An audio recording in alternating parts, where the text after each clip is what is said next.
Hello guys, आज के इस वीडियो में आप जानने वाले हो पिछले 3 या 4 वर्षों में जो प्रीवियस ईयर क्वेश्चन पूछा गया है हिस्ट्री कोर 4 में। साथ ही मुझे जो लगा कि आने वाला है उस क्वेश्चन को भी इसमें लिया गया है। तो चलिए आज के इस सेशन को शुरुआत करते हैं। ये सेशन आपके लिए काफ़ी हेल्पफुल होने वाला है गाइज। तो फर्स्ट क्वेश्चन है, बर्लिन कांग्रेस की संधि कब हुई थी? तो इसका जो राइट आंसर होगा वो 13 जुलाई 1878 में बर्लिन कांग्रेस संधि हुई थी। सेकेंड है कि मुक्तिदाता जार किसे कहा जाता है? इसका राइट आंसर है अलेक्जेंडर द्वितीय को। तीसरा क्वेश्चन है गाइज कि रूस में कृषि दास प्रथा का अंत किसने किया था? तो अलेक्जेंडर द्वितीय ने। चौथा है कि रूस में कृषक दास प्रथा का अंत कब हुआ था? तो सन 1861 ईस्वी में रूस में कृषक दास प्रथा का अंत हुआ था।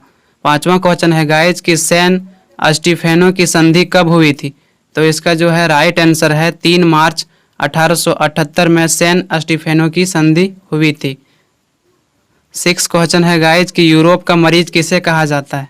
तो जो इसका राइट आंसर है वो टर्की को है। सातवां है कि प्रथम विश्व युद्ध आरंभ हुआ था? तो 28 जुलाई 1914। यानी गाइज आपको पता होगा कि जो प्रथम विश्व युद्ध था 1914 से लेकर 1918 तक चला था। 8 क्वेश्चन है कि 1917 की रूसी क्रांति के समय रूस का जो है जार कौन था? जार मतलब होता है शासक, राजा कौन था? तो इसका राइट आंसर है जार निकोलस द्वितीय। 9 क्वेश्चन है गाइज कि पेरिस शांति सम्मेलन हुआ था तो कब हुआ था? तो 18 जनवरी 1919 को हुआ था। ये जितने भी क्वेश्चंस है गाइज काफ़ी इंपॉर्टेंट क्वेश्चंस है, एग्जाम में आने के काफ़ी चांसेस है, इसलिए आप इसको ध्यान में रखें। 10वां क्वेश्चन है प्रथम विश्व युद्ध की समाप्ति कब हुई थी? तो 11 नवंबर 1918 एडी में प्रथम विश्व युद्ध समाप्त हुआ था। अगर पूछे प्रथम विश्व युद्ध कितने वर्षों तक चला था? तो प्रथम विश्व युद्ध जो है 4 वर्षों तक चला था। 11th का है गाइज कि अमेरिका प्रथम विश्व युद्ध में कब शामिल हुआ था? पहले अमेरिका जो है गाइज प्रथम विश्व युद्ध में शामिल नहीं हुआ था, लेकिन वह बाद में शामिल हुआ 6 अप्रैल 1917 ईस्वी में। 12 का है कि बिस्मार्क कहाँ का चांसलर था? काफ़ी इंपॉर्टेंट है, तो ये राइट आंसर इसका होगा जर्मनी। बिस्मार्क जो था वो जर्मनी का चांसलर था। 13 का है कि जर्मनी का एकीकरण कब हुआ था? तो जर्मनी का जो एकीकरण हुआ था 1871 ईस्वी में हुआ था। 14 का है गाइज कि बिस्मार्क की विदेश नीति का प्रमुख उद्देश्य था? तो इसका जो प्रमुख उद्देश्य था जर्मनी को सर्वश्रेष्ठ बनाए रखना, शक्तिशाली बनाए रखना, इसलिए वह चाहता था कि फ्रांस को एकीकरण रखना, फ्रांस को शक्तिहीन रखना, किसी अन्य राष्ट्र के साथ उसको मित्रता का संबंध स्थापित ना करने देना। 15 का है त्रिराष्ट्र संघ में कौन कौन सा देश शामिल था? तो जो त्रिराष्ट्र संघ था उसमें जर्मनी था, इटली था, ऑस्ट्रिया था। इससे पहले जो गाइज 16 का क्वेश्चन है कि त्रिसम्राट संघ की स्थापना कब हुई थी? तो ये 1872 में हुआ था, लेकिन जो त्रिसम्राट है पहले इसका स्थापना हुआ था, उसके बाद त्रिराष्ट्र संघ की स्थापना हुआ था। त्रिसम्राट संघ में जो है कौन कौन शामिल था? जर्मनी था, ऑस्ट्रिया था और रूस था, लेकिन ऑस्ट्रिया और रूस के साथ संघर्ष था, इसलिए गाइज यह ज़्यादा दिनों तक नहीं चल सका और ये अंत में जाके समाप्त हो गया। 17 का है कि 1879 में बिस्मार्क ने द्विराष्ट्र संधि किस देश के साथ की? तो ऑस्ट्रिया के साथ। 18 का है कि प्रथम विश्व युद्ध का तात्कालिक कारण किस देश से संबंधित था? तो ऑस्ट्रिया से संबंधित था, ऑस्ट्रिया द्वारा सर्बिया पर आक्रमण करना। 19 का है गाइज कि बैंक ऑफ रसिया की स्थापना की गई थी, काफ़ी बार पूछा गया इसको, तो इसका राइट आंसर होगा 1861 एडी।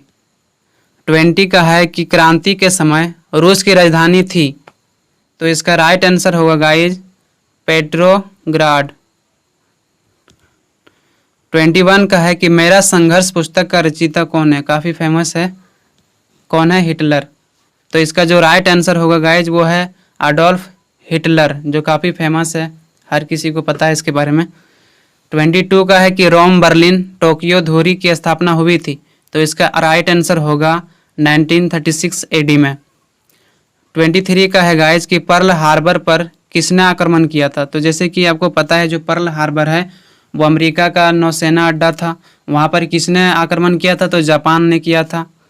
इसको ये भी ध्यान में रखना है कि पर्ल हार्बर पर कब आक्रमण हुआ था। तो नेक्स्ट क्वेश्चन है 24 का कि जापान ने पर्ल हार्बर पर कब आक्रमण किया था? तो 7 दिसंबर 1941 को इन्होंने आक्रमण कर दिया था। 25 का है राष्ट्र संघ की स्थापना कब हुई थी? तो 10 जनवरी 1920 ईस्वी में हुई थी राष्ट्र संघ की स्थापना, जो विफल हो गया और इसी का नाम बदलकर संयुक्त राष्ट्र संघ की स्थापना की गई 1945 में।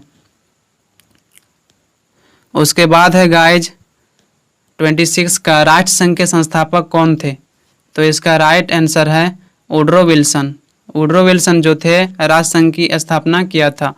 रक्त एवं लौह की नीति दी गई थी। रक्त एवं लौह की नीति किसने दी थी? तो बिस्मार्क ने दी थी। 28 का है गाइज कि फांसीवाद का जनक कौन था? तो फांसीवाद का जो जनक था वो था मुसोलिनी। 29 का है कि नाजीवाद का जनक कौन था? तो नाजीवाद का जो जनक था वो था हिटलर। 30 का है द्वितीय विश्व युद्ध कब आरंभ हुआ? आपको पता होगा कि द्वितीय विश्व युद्ध जो है वो 1939 से लेकर 1945 तक चला था, यानी 6 वर्षों तक चला था। आपको इसका एग्जैक्ट डेट याद रखना है, एग्जाम में एग्जैक्ट डेट पूछा जाता है। 31 का है कि राष्ट्र संघ का जो है मुख्यालय कहाँ था? जो राष्ट्र संघ स्थापना हुआ था 1920 में, उसका जो है मुख्यालय कहाँ था? तो जेनेवा में था, यानी जिनेवा। 32 है हिरोशिमा एवं नागासाकी पर बम गिराया गया था। हिरोशिमा और नागासाकी पर जो बम गिराया था किसने? अमेरिका ने। कब? 1945 में गिरवाया था। 33 का है वार्से की संधि कब हुई थी? तो 28 जून 1919 में हुआ था। जर्मनी के विरुद्ध हुआ था यह संधि। 34 का है कि जर्मनी ने पोलैंड पर आक्रमण कब किया था? तो सितंबर 1939 एडी में जर्मनी ने पोलैंड पर आक्रमण किया था। द्वितीय विश्व युद्ध का तत्कालिक कारण क्या था? तो जो इसका आंसर होगा जर्मनी का पोलैंड पर आक्रमण। जर्मनी ने पोलैंड पर आक्रमण किया, इसी कारण से द्वितीय विश्व युद्ध की शुरुआत हो जाती है। 37 का है कि अमेरिका ने जापान पर परमाणु बम कब गिराया था और कहाँ? काफ़ी इंपॉर्टेंट क्वेश्चन है, बार बार पूछा जाता है, इसको आपको ध्यान में रखना है। तो 6 अगस्त 1945 को गिराया था हिरोशिमा शहर पर, जिसका नाम था लिटिल बॉय, यानी उस जो बम था उसका नाम था लिटिल बॉय। और जो 37 का क्वेश्चन है गाइज कि अमेरिका ने दूसरा परमाणु हमला जापान पर कब किया था और कहाँ? तो इसका जो है 9 अगस्त 1945 में नागासाकी पर किया था। पहले हिरोशिमा पर 6 अगस्त को गिराया था, उसके बाद नागासाकी पर 3 दिन बाद यानी 9 अगस्त को गिराया था। और जो 9 अगस्त को अमेरिका ने दूसरा परमाणु हमला किया जापान पर, उस बम का नाम था फैटमैन। 38 का है कि द्वितीय विश्व युद्ध कितने वर्षों तक चला था? तो इसका राइट आंसर होगा 6 वर्षों तक चला था, यानी 1939 से लेकर 1945 तक द्वितीय विश्व युद्ध चला था। उम्मीद करता हूँ गाइज आप लोगों को समझ में आया होगा। मुझे यकीन है कि आप लोगों ने अभी तक इस चैनल को सब्सक्राइब कर लिया होगा। मैं आप लोगों को सब्सक्राइब करने के लिए फोर्स नहीं करना चाहता हूँ गाइज, क्योंकि मेरा एक ही उद्देश्य है, आप लोगों को मैं अपना 100% दूँ, ताकि आप किसी भी क्वेश्चन को आसानी से समझ सकें, आपको कोई क्वेश्चन रटना ना पड़े। आपका जिस दिन एग्ज़ाम का रिजल्ट आएगा उस दिन आपके जो खुशी होगी वही खुशी हमारे लिए काफ़ी है। आप अगर लाइक और सब्सक्राइब करते हैं तो इससे मुझे मोटिवेशन मिलता है और मैं आप लोगों के लिए 2 गुना एनर्जी के साथ वीडियो अपलोड कर पाता हूं। तो आप लोग कल अच्छे से एग्ज़ाम दीजिए। आज के लिए इतना ही, मिलते हैं नेक्स्ट वीडियो में। जय हिंद।